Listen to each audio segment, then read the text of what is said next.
Hi friends, திருடிக்கு serial வந்து நாளைக்கு என்ன நடக்குதா பார்க்க போகிறோம். ஸோ பார்த்தீங்கன்னா நம்ம சீதா வந்து பார்த்திங்கன்னா கோச் வந்து அவங்க அம்மா வீட்டுக்கு வந்திருக்காங்க. என்ன காரணம் பார்த்திங்கன்னா நம்ம சீதாக்கு வந்து எல்லா உண்மையும் வந்து தெரிய வருது. அருண் வந்து ஏற்கனவே வந்து போய் சொல்லியிருக்காரு, என்னையால் தான் உங்கள் கடை வந்து உங்கள் கையில் வந்து ரிட்டர்ன் வந்து கிடச்சிருக்கு அப்படின்னு நினச்சிட்ருக்காரு சொல்லியிருக்காரு. ஆனால் சீதாக்கு வந்து எல்லா உண்மையும் வந்து தெரிஞ்சிருச்சு. நான் ஹாஸ்பிட்டலுக்கு வந்திருக்காங்க அவங்க கமிஷனோட ஒய்ஃபு.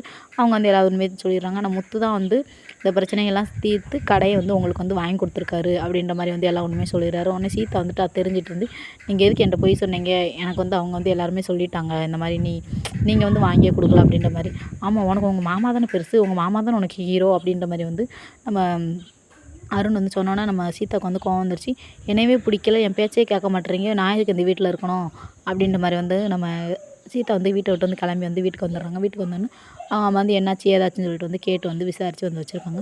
அப்படி வச்சுருக்கும்போது பார்த்திங்கன்னா மறுபடியும் வந்து அருண் வந்து வீட்டுக்கு வந்து சீதா வந்து கூப்பிட வந்து சாரி கேட்டு வந்து கூப்பிட்டுக்கா வீட்டுக்கு வந்திருக்காரு. ரூம்குள்ளே வந்து அருண் வந்து உட்காந்துருக்காரு. அது தெரியாமல் நம்ம முத்துவும் மீனா வந்து வீட்டுக்குள்ளே வராங்க. நீ வந்து அந்த அவன் போலீஸ்காரங்களாம் சண்டைலாம் போடாத, அது உன் புருஷனுக்கு என்ன பிரச்சனைனா போலீஸ் கூட வந்து சேர்ந்து ஈகோ வந்து ரொம்ப அதிகமாகவே இருக்குது, அதனால தான் கொஞ்சம் வந்து மெண்டல் கணக்கு பண்ணுவார், அதனால் வந்து நீ அதெல்லாம் வந்து பெருசாக நினச்சிக்காத அப்படின்னு உடனே வந்து சீதான்னு சொல்லிட்டு வந்து அருண் வெளியே வராங்க. ஸோ அவ்வளோதான். இது தெரியாமல் நம்ம முத்து வந்து பேசிகிட்டு இருக்காரு. உடனே வந்து சீதா கிட்ட வந்து முத்துக்கு ரொம்ப ஷாக்கிங் ஆயிடுச்சு. ஐயோ, உன் புருஷன் வீட்டுக்குள்ளே இருக்கான்றது வந்து நீ சொல்லவே மாட்டியா சீதா அப்படின்ற மாதிரி யோசிச்சுட்டு இருக்காங்க. அதுக்கப்புறம் வந்து எல்லோரும் வந்து அங்கேயே பார்த்த மாதிரி இருக்காங்க. ஸோ அவ்வளோதான். ஓகே, போய் டாட்டா. அடுத்த வீடியோ வந்து என்னென்ன போடணுன்றது நீங்கள் கமெண்ட்ல வந்து சொல்லுங்கள். ஸோ ஓகே, போய் டாட்டா. அந்த வீடியோ வச்சு மறக்காம என்ன சொல்ல சப்ஸ்கிரைப் பண்ணி வச்சுக்கோங்க.